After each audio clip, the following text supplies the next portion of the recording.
శుభోదయం మిత్రులారా, వార్తా కథనాలపై విశ్లేషణ కార్యక్రమం టీజీటీవీ మార్నింగ్ న్యూస్ కు స్వాగతం. నేను మీ జర్నలిస్ట్ సత్య. ముందుగా రాష్ట్రంలో జరుగుతున్న రాజకీయ పరిణామాలను కనుక పరిశీలించినట్లయితే నిన్నటి రోజున సుప్రీంకోర్టు మెట్లెక్కినటువంటి ఈ బీసీ రిజర్వేషన్ల అంశాన్ని మరక్కడ సుప్రీంకోర్టు తిరస్కరించింది. ఆ పిటిషన్ మీద విచారణ జరపడానికి ఇప్పటికే ఈ బీసీ రిజర్వేషన్ల మీద హైకోర్టులో మన ఇక్కడ దానికి సంబంధించిన పిటిషన్ మీద విచారణ జరగబోతున్న సమయంలో హైకోర్టు స్టే ఇవ్వలేదని మరి ఇక్కడ సుప్రీంకోర్టుకు రావడం సమంజసం కాదు అని చెప్పి అక్కడ విచారణలో మీరు ఇంప్లీడ్ కాండి, అక్కడ మీకు న్యాయం జరగకపోతే మరి సుప్రీంకోర్టుకు రండి అని చెప్పి పిటిషనర్ను ఏదైతే ఉపసంహరించుకోవడానికి అవకాశం ఇచ్చింది సుప్రీంకోర్టు. దాంతో మరి రేపటి రోజున బీసీ రిజర్వేషన్ల మీద ఏం జరగబోతా ఉన్నది హైకోర్టులో అనేది మరి ఇక్కడ ఉత్కంఠగా మారింది. ఏది ఏమైనా 42% రిజర్వేషన్ కు హైకోర్టు అనుమతిచ్చే అవకాశం లేదని మరి ఇప్పటికే న్యాయ నిపుణులందరూ కూడా చెప్తున్న పరిస్థితిని అయితే మనం గమనించవచ్చు. మరోవైపు చూసుకున్నట్టయితే బీహార్ ఎన్నికల నగారా మోగింది. మరి అక్కడ అసెంబ్లీ ఎన్నికలకు ఆల్రెడీ నోటిఫికేషన్ రిలీజ్ అయింది. 2 విడతలుగా 6వ తేదీ 11వ తేదీ నవంబర్ 6, 11 తేదీలలో ఎన్నికలు నిర్వహించి 14వ తేదీన ఏదైతే కౌంటింగ్ నిర్వహించబోతా ఉన్నారో అందులో భాగంగా జూబ్లీ హిల్స్ ఉప ఎన్నిక కూడా నవంబర్ 11వ తేదీన మరి ఇక్కడ నిర్వహించనున్నారు. దాంతో మరి ఇక్కడ రాష్ట్రంలో కూడా ఎన్నికల కోడ్ అమలైనట్టుగా మనం ఇక్కడ ప్రధానంగా భావించవచ్చు. మరోవైపు చూసుకున్నట్టయితే ఇక్కడ ఇప్పటికే బీఆర్ఎస్ అభ్యర్థి దూసుకుపోతా ఉన్నది. మాగంటి గోపీనాథ్ చౌదరికి సంబంధించి మరి ఆయన సతీమణి మరి ఆయన అకాల మరణం పొందడంతో ఆయన సతీమణికి బీఆర్ఎస్ అవకాశం కల్పించింది. కాంగ్రెస్ మాత్రం అభ్యర్థిని ప్రకటించడానికి మల్లగుల్లాలు పడతా ఉన్నది. మరోవైపు నవీన్ యాదవ్ అనే అభ్యర్థి ఎవరైతే ఉన్నారో నాకే టికెట్ వస్తుందని చెప్పి ఓటర్ కార్డులు తనే మరి ఇక్కడ క్యాంపు కార్యాలయంలో పంపిణీ చేయడాన్ని మరి ఇక్కడ ఎలక్షన్ కమిషన్ తీవ్రంగా పరిగణించింది. మరి ఇక్కడ ఆయన మీద కేసు కూడా నమోదు చేయాలని చెప్పి అధికారులు ఫిర్యాదు చేసినట్టుగా మనం ఇక్కడ గమనించవచ్చు. ఏది ఏమైనా ఎన్ని కుయుక్తులు అన్నైనా జూబ్లీ హిల్స్ లో బయటపడాలని రేవంత్ రెడ్డి ప్రభుత్వం ప్రయత్నం చేస్తూ ఉంటే మరి అక్కడ ఉన్న ఆ పరిస్థితులు మాత్రం బీఆర్ఎస్ కు అనుకూలంగా ఉన్నాయి. ఒకవైపు ఇప్పటికే ప్రభుత్వం మీద విపరీతమైన వ్యతిరేకతతో పాటు మరోవైపు చూసుకున్నట్టయితే ఆయన మీద ఉన్న సానుభూతితోటి బీఆర్ఎస్ మరి ఇక్కడ మిగతా పార్టీలకు అందనంత ఎత్తులో ఉన్నట్టుగా మనం ఇక్కడ ప్రధానంగా భావించవచ్చు. మరోవైపు చూసుకున్నట్టయితే బాకీ కార్డు ఉద్యమం మరి ఇక్కడ పెద్ద ఎత్తున సాగుతా ఉన్నది. నిన్నటి రోజున పుట్ట మధుకర్ గారు మరి ఇక్కడ రామగిరి మండలంలో బాకీ కార్డు ఇంటింటికి పంపిణీ చేస్తూ ప్రజలను చైతన్యపరిచే కార్యక్రమాన్ని చేసిరు. 6 గ్యారంటీల పేరుతో ఏదైతే 100 రోజులలోనే హామీలు అమలు చేస్తామని చెప్పి ప్రజలకు మరి ఇక్కడ నమ్మబలికి ఆ కార్డును దాచిపెట్టుకోండి, మీకు 100 రోజులలో మా ప్రభుత్వం రాగానే మరి ఇక్కడ కళ్యాణ లక్ష్మిలో తులం బంగారం ఇస్తాం, ప్రతి మహిళకు 2500 ఇస్తాం, పెన్షన్ 2000 4000 చేస్తాం, దివ్యాంగులకు 4000 6000 చేస్తాం, రైతు బంధును రైతు భరోసాగా మార్చి 15,000 రూపాయలు ఇస్తామని, కౌలు రైతులకు 15,000 ఇస్తామని, రైతు కూలీలకు 12,000 ఇస్తామని, ఆటో డ్రైవర్లకు 12,000 ఇస్తామని, మరి ఇక్కడ విద్యార్థులకు స్కూటీలు ఇస్తామని, విద్యా భరోసా కార్డు ఇస్తామని, గృహజ్యోతి ద్వారా 200 మరి ఏదైతే యూనిట్ల కరెంటు ఫ్రీ ఇస్తామని, ఉచిత సిలిండర్ ఇస్తామని చెప్పి, ఉచిత బస్సు ప్రయాణం ఇస్తామని చెప్పి కేవలం ఉచిత బస్సు ప్రయాణాన్ని అమలు చేసి వీటన్నిటికీ ఎగనామం పెట్టింది. దాంతో ఇక్కడ బాకీ కార్డు ఉద్యమాన్ని ప్రారంభించిండ్రు. మరి ఇక్కడ పుట్ట మధుకర్ గారు నిన్న రోజున మంత్రి నియోజకవర్గానికి సంబంధించి ఇక్కడ చూసుకున్నట్టయితే గ్యారెంటీ కార్డు ఎలక్షన్ ఇచ్చింది కదా, ఇది పట్టుకోవడానికి ఇదే సర్టిఫికేట్ అక్కకు కూడా 2,500 ఇస్తారు. మీకు 55,000 బాకీ అంటే మీ ఇంట్లోనే 55 44 లక్ష, 1,000 తక్కువ లక్ష. ఈ 50 ఓట్ల ఇంత పెరుగుతాయి కనుక మీకే ₹1,00,000 బాకీ ఆ ఇచ్చిన కోట్లాడు. ఎందుకంటే ఈ విధంగా మరి బీఆర్ఎస్ పూర్తిగా రాష్ట్ర వ్యాప్తంగా కూడా ప్రతి ఇంటింటికి వెళ్ళి మీకు ఏదైతే ఎన్నికల సమయంలో మీకు పెన్షన్ 4,000 చేస్తా అన్నారు, 2,000 ఇచ్చే పెన్షన్ 4,000 చేస్తా అన్నారు. 22 నెలల కాలం అవుతుంది. మరి ఈయన పెన్షన్దారుడు, ఈయనకి 22 నెలల నుంచి ప్రతి నెల 2,000 బాకీ అంటే 44,000. ఈమె మరి వాళ్ళ భార్య ఏవైతే ఉన్నదో ఆమెకు ప్రతి నెల 2,500 ఇస్తా అన్నారు. ప్రతి నెల 2,500 చొప్పున 55,000 అంటే మీ ఇద్దరికి చూసుకున్నట్టయితేనే మరి 99,000 రూపాయలు బాకీ ఉన్నది ఇప్పటికే కాంగ్రెస్ ప్రభుత్వం. మొన్ననే వాళ్ళ బిడ్డ పెళ్ళైంది. మరి వాళ్ళ బిడ్డ పెళ్లికి ₹1,00,000తో పాటు అదనంగా తులం బంగారం ఇవ్వాలి. చూసుకున్నట్టయితే మరి ₹1,20,000 పైచిలుకున్నది. మరి ఇక్కడ వీళ్ళ ఇంటికి ₹2,20,000 బాకీ పడ్డది అలా కాంగ్రెస్ సర్కార్. మరి వాటన్నిటినీ చెల్లిస్తేనే రేపటి రోజున మీరు మరి వాళ్లకు ఓట్లేయండి అని చెప్పి చెప్తా ఉంటే, మరోవైపు ఈ ఏదైతే ఈ 6 గ్యారంటీల పథకాన్ని 420 హామీలకు రూపకర్తగా చిత్రగుప్తునిగా ఉన్నటువంటి Sridhar Babu manifesto committee chairman మరి దీనికి పూర్తి బాధ్యత వహించాలి. మంత్రి నియోజకవర్గంలో డైరెక్ట్ ఆ మంత్రి దుద్దిల్ల శ్రీధర్ ని అడుగుతా ఉన్నారు. మరి మంత్రిని నియోజకవర్గ ప్రజలకు దుద్దిల్ల శ్రీధర్ బాకీ ఇక్కడ కాంగ్రెస్ బాకీ కార్డు పెట్టి మరి ఇక్కడ మహిళలకు ఎంత ఇవ్వాలి అనేది, వృద్ధులకు ఎంత ఇవ్వాలి, మహిళలకు 55,000 ఇవ్వాలి, వృద్ధులకు 44,000 ఇవ్వాలి, వికలాంగులకు 44,000 ఇవ్వాలి, మరి ఇక్కడ ఆడబిడ్డలకు పెళ్ళైన ఆడబిడ్డలకు తులం బంగారం ఇవ్వాలి, రైతు భరోసాకు సంబంధించి రైతులకు 76,000 ఇవ్వాలి, నిరుద్యోగులకు 2 లక్షల ఉద్యోగాలు బాకీ పడ్డావు, విద్యార్థులకు స్కూటీలు బాకీ ఉన్నావు, విద్యా భరోసా కార్డు కింద 5 లక్షల రూపాయలు బాకీ పడ్డావు, మా బాకీ ఎప్పుడు తీరుస్తున్నావు దుద్దిల్ల శ్రీధర్ గారు అని చెప్పి మరి ఇక్కడ మంత్రిలో డైరెక్ట్ దుద్దిల్ల శ్రీధర్. ఎందుకంటే ఈ మేనిఫెస్టో కమిటీ మరి ఇక్కడ చైర్మన్ ఈయన సాధారణ ఎమ్మెల్యే కాదు, లేదంటే సాధారణ మంత్రి కాదు. ఈ ఏదైతే ఈ ప్రజలను మోసం చేయడానికి మరి ఏర్పాటు చేసినటువంటి ఈ మేనిఫెస్టో ఏదైతే ఉన్నదో ఇది అమలు కాని హామీలు. దీంతో మనకున్న రాష్ట్ర బడ్జెట్ కు సంబంధించి మనకు వచ్చే ఆదాయంతో ఈ హామీలన్నీ నెరవేర్చలేమని తెలిసినా కూడా ప్రజలను ఉద్దేశపూర్వకంగా మోసం చేయడానికే ఈ మేనిఫెస్టోను రూపొందించిండు. దానికి చైర్మన్ గా శ్రీధర్ బాబే ఉన్నాడు కాబట్టి మా బాకీ ఎప్పుడు తీరుస్తావు శ్రీధర్ బాబు అని చెప్పి ఇక్కడ డైరెక్ట్ ప్రశ్నిస్తున్న పరిస్థితిని మనం ఇక్కడ చూడాలి. ఇవన్నిటి కూడా ఇలా మంత్రి ప్రజలకు సమాధానం చెప్పాలా శ్రీధర్ బాబు, రాష్ట్ర ప్రజలందరికీ సమాధానం చెప్పాల్సిన బాధ్యత ఉన్నది శ్రీధర్ బాబు మీద. కానీ మరి దుద్దిల్ల శ్రీధర్ రాష్ట్ర వ్యాప్తంగా ఈయన అక్కడికి ప్రతి నియోజకవర్గానికి వెళ్ళకపోయినా మంత్రిలో రేపటి రోజున మరి స్థానిక సంస్థల్లో ఓట్లు అడగడానికో లేదంటే ఆయన ఎన్నికలకు వచ్చినప్పుడు ఓట్లు అడగడానికో ఎలాగో ఇంటింటికి తిరగాలి. కాబట్టి ఆ రోజు ఈ ప్రజలకు ఇది 22 నెలల బాకే, రేపటి రోజున 60 నెలలు అయితే మరి ఇంకా ఎంతెంత బాకీ పడతాడో ఒక్కసారి ఆలోచన చేసుకోవాలి. ఎందుకంటే ఇలా 60 నెలలు గడిచినా కూడా ఈ 4,000 పెన్షన్ ఇచ్చే అవకాశం లేదు, ప్రతి మహిళకి 2,500 ఇచ్చే అవకాశం లేదు.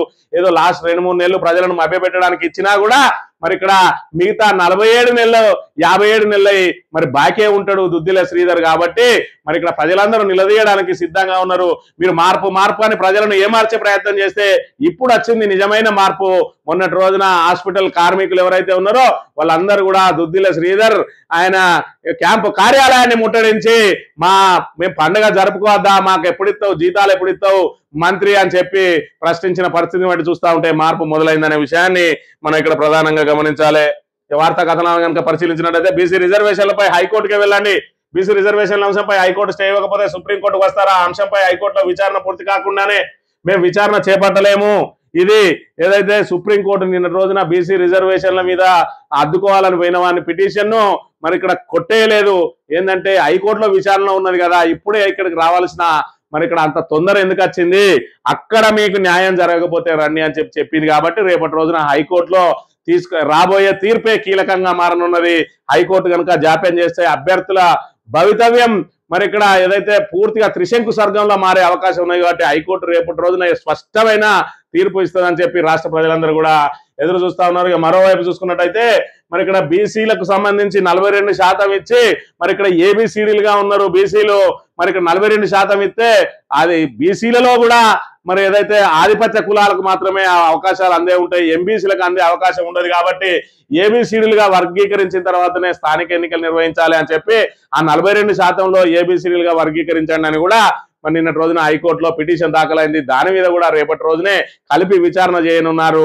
ఒకవైపు 42% రిజర్వేషన్ అమలయ్యే అవకాశం లేదంటే మరోవైపు 42% అమలు చేసిన పక్షంలో ఏబిసిడీలుగా వర్గీకరణ చేసి ఆ స్థానిక సంస్థలలో సీట్లు మరి ఏబిసిడీలకు సమానంగా వంచాలని చెప్పి పిటిషన్ దాఖలైంది.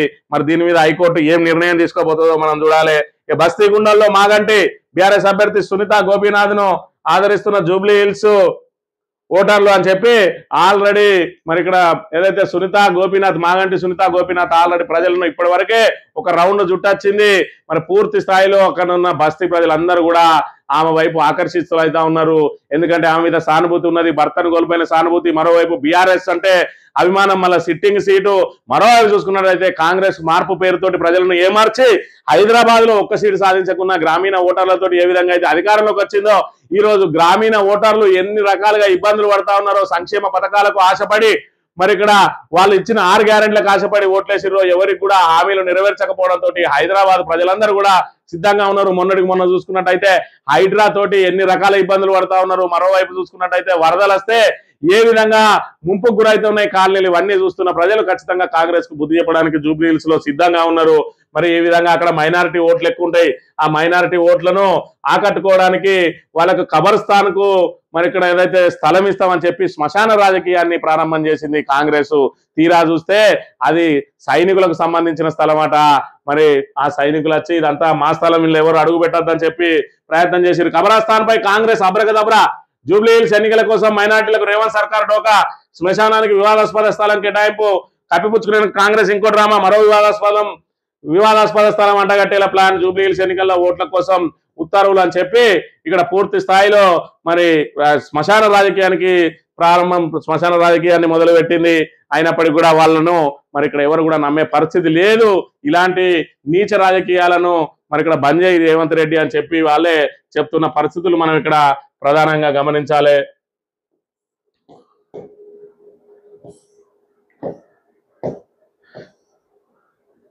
ఉప ఎన్నిక, జూబ్లీ హిల్స్ ఉప ఎన్నిక నవంబర్ 11న, వచ్చే నెల 13 నుంచి 21 వరకు నామినేషన్లు, 14న కౌంటింగ్. షెడ్యూల్ విడుదల, తక్షణమే అమల్లోకి ఎన్నికల కోడ్.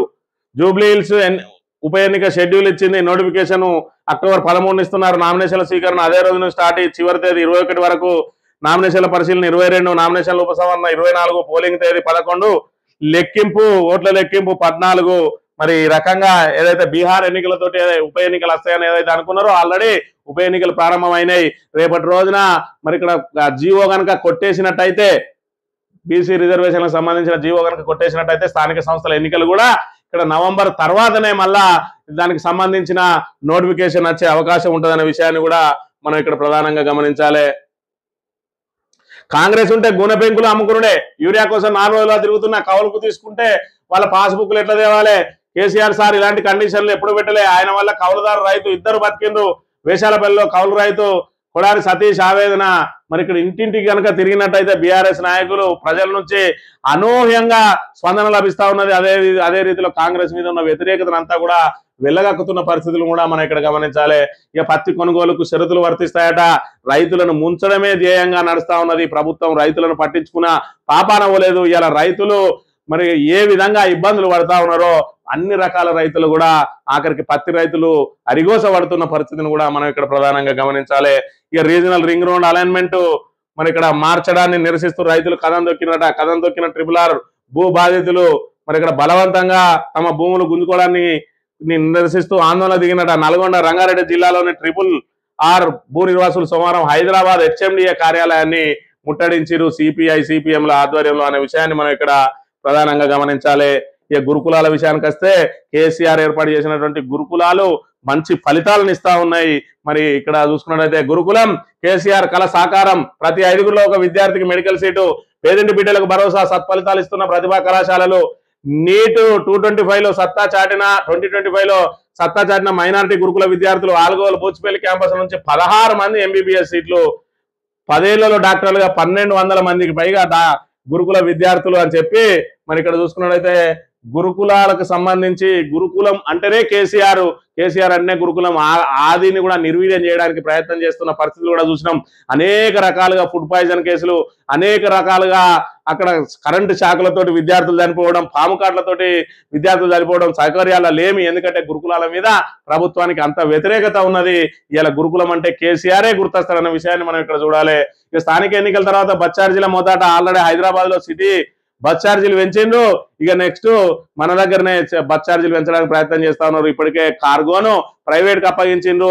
మరి ఇక్కడ ఏదైతే ఉచిత బస్సుకు సంబంధించి ప్రభుత్వం నుంచి ఆర్టీసీకి డబ్బులు వెళ్ళడం లేదు. ఆర్టీసీ కుదేలవుతున్న పరిస్థితులలో టికెట్లు రేట్లు పెంచి మరి ఇక్కడ మన ప్రజలను నడ్డి విరచడానికే ప్రయత్నం చేస్తా ఉన్నది ఇక్కడ కాంగ్రెస్ ప్రభుత్వం అనే విషయానికి మనం ఇక్కడ గమనించాలి. CJI పై దానికి లాయర్ యత్నం. జస్టిస్ గవాయ్ పైకి బూటు విసిరేందుకు ప్రయత్నించిన రాకేష్. కోర్టు గదిలో కేసుల విచారణ జరుగుతున్న ఘటన అని చెప్పి నిన్నటి రోజున మరి ఇక్కడ సుప్రీంకోర్టు ప్రధాన న్యాయమూర్తి మీద సీనియర్ అడ్వకేటు బూటును విసిరే ప్రయత్నం చేసిండు. సనాతన ధర్మాన్ని రక్షించడం కోసం మరి ఇక్కడ దేనికైనా సిద్ధం అని చెప్పి ఆయన వేస్తే మరి ఆయన అక్కడ భద్రతా సిబ్బంది అడ్డుకొని ఆ బూటు మరి ఏదైతే CJI మీద పడకుండా అడ్డుకున్నారు. మరి CJI కూడా నేను ఇలాంటి విషయాలకు భయపడేది లేదు, మీ వాదనలు కొనసాగించండి అని చెప్పి ఆయన అక్కడ కొనసాగించిండు. మరి ఇది రాజ్యాంగం మీద జరిగిన దాడి అని చెప్పి ప్రతిపక్షాలన్నీ కూడా విమర్శిస్తా ఉన్నాయి. మరోవైపు ప్రధాని మోడీ మరి ఇక్కడ సిజిఐకి ఫోన్లో ఆయనను పరామర్శించిండు. ఏది ఏమైనా సనాతన ధర్మం పేరుతోటి రాజ్యాంగబద్ధ సంస్థల మీద దాడి చేయడాన్ని మాత్రం మరి ముక్తఖండంతో ఖండిస్తున్న పరిస్థితిని కూడా మనం ఇక్కడ గమనించాలి. ఎల్లిల్లి ఎట్ ద రేట్ ఆఫ్ 9,000 కోట్లట. రాష్ట్రంలో ఫార్మా దిగ్గజం భారీ పెట్టుబడి, హైదరాబాద్ లో మ్యానుఫ్యాక్చరింగ్ హబ్. మనం ఇక్కడ చూసుకుంటూ ఉంటాం ఒక సినిమా మరి చూస్తాం, అదేదే మన సూర్యకు సంబంధించిన సినిమా. అది మెడికల్ వ్యర్థాలన్నింటినీ కూడా ఆస్ట్రేలియా నుంచి తీసుకొచ్చి మన ఇండియాలో కుమరిస్తూ ఉంటారు.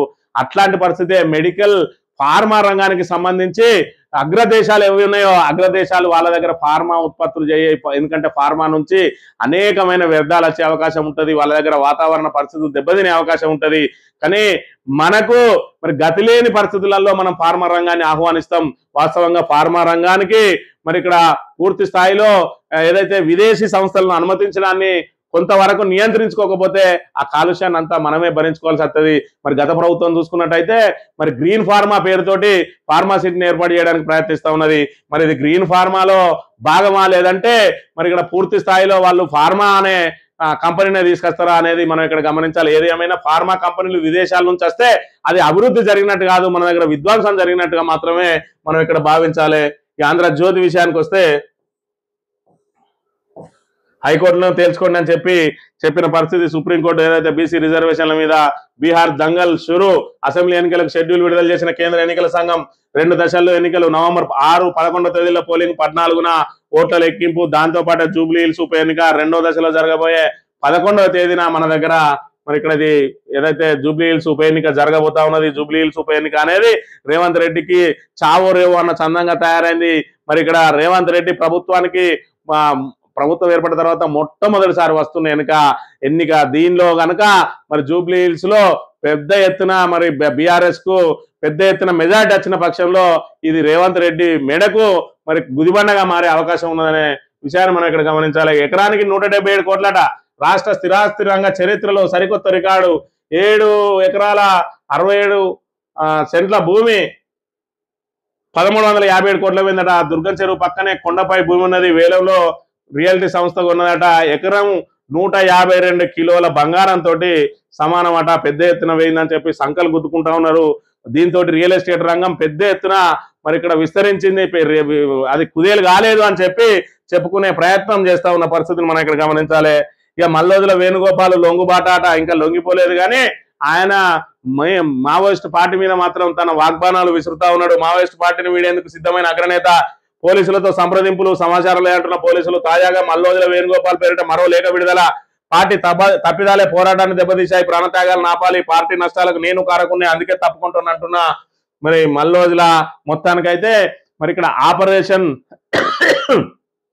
ఏదైతే కేంద్ర రాష్ట్ర ప్రభుత్వాలు రెండు కూడా మావోయిస్టుల మీద చేపట్టిన ఆపరేషన్ ఏదైతే ఉన్నదో అది ఇక్కడ పెద్ద ఎత్తున మరి మావోయిస్టుల మరణాలకు లొంగుబాట్లకు కారణమవుతుంది. ఆఖరికి చీలికలు కూడా వచ్చినాయి అగ్రనేతల మధ్య. మొత్తానికి ఓవరాల్ గా మావోయిస్టు తుడిచిపెట్టుకపోతుందని చెప్పడంలో అతిశయోక్తి లేదు. ఈనాడు దినపత్రిక విషయానికి వస్తే ఫార్మా రంగంలో 9,000 కోట్లు. ఇది మన విజయం అనుకోవాలన్నా లేదంటే మన దుస్థితి అనుకోవాలన్నా ఒకసారి ఆలోచన చేసుకోవాలి. బీహార్ కు సంబంధించిన అంశాన్ని ప్రధానంగా ప్రచురించింది. బీసీ రిజర్వేషన్ల జీవోకు సంబంధించి మరి ఏం జరగబోతా ఉన్నది రేపటి రోజున హైకోర్టులో అనే విషయాన్ని మనం ఇక్కడ ప్రధానంగా గమనించాలి. 42% రిజర్వేషన్ ఇవ్వడానికి కాంగ్రెస్ కు చిత్తశుద్ధి లేదు. ఒకవేళ నిజంగా చిత్తశుద్ధి ఉంటే మరి ఇక్కడ వాళ్ళు చివరి ప్రయత్నం కూడా చేయలేదు. పార్లమెంటులో ఏదైతే రాహుల్ గాంధీ బీసీ బిల్లును ప్రవేశపెట్టి మరి ప్రైవేట్ బిల్ అయినా ప్రవేశపెట్టి మరి ఇక్కడ బీజేపీని దోషం చేయాల్సి ఉండే. ఒకవేళ బీజేపీ మొగ్గినట్టయితే బీసీ బిల్లు వైపు మొగ్గినట్టయితే అది 9th షెడ్యూల్లో చేర్చి బీసీలకు రిజర్వేషన్ అమలయ్యే అవకాశం ఉంటది. కాబట్టి కనీసం కూడా మాట్లాడలే. బీసీలకు 42% ఇస్తున్నట్టు మనం చూడాలి తప్ప బీసీలకు ఖచ్చితంగా వాళ్లకు ఫలాలు అందించే విషయంలో మాత్రం వాళ్ళకి చిత్తశుద్ధి లేదు. ఎందుకంటే అగ్రవర్ణాల నుంచి వ్యతిరేకత వస్తుంది కాబట్టి కాంగ్రెస్ కు. మరి ఇక్కడ కాంగ్రెస్ లో పూర్తి స్థాయిలో పటిష్టంగా ఉన్నది రెడ్డి రావులే, ప్రధానంగా రెడ్లే. మరి ఆ రెడ్ల నుంచి వ్యతిరేకత వస్తుంది కాబట్టి ఇటు రెడ్ల నుంచి వ్యతిరేకత రాకుండా ఇటు బీసీలను ఏమార్చే ప్రయత్నంలో భాగంగా 42% ఇస్తున్నాం అని చెప్పి చెవులను సంతోషపెట్టి ఇలా బీసీలను దగా చేసింది కాంగ్రెస్. రేపటి రోజున బీసీ రిజర్వేషన్ బిల్లు కొట్టేసినట్టయితే ఖచ్చితంగా కాంగ్రెసే దానికి బాధ్యత వహించాలి. ఈ కాంగ్రెస్ కు నామరూపాలు లేకుండా బీసీలందరూ కూడా స్థానిక సంస్థలలో కాంగ్రెస్ కు తగిన బుద్ధి చెప్పాలని కోరుతూ ఇది ఈ రోజు మార్నింగ్ న్యూస్. తిరిగి రేపు వెళ్తాం. Thank you very much.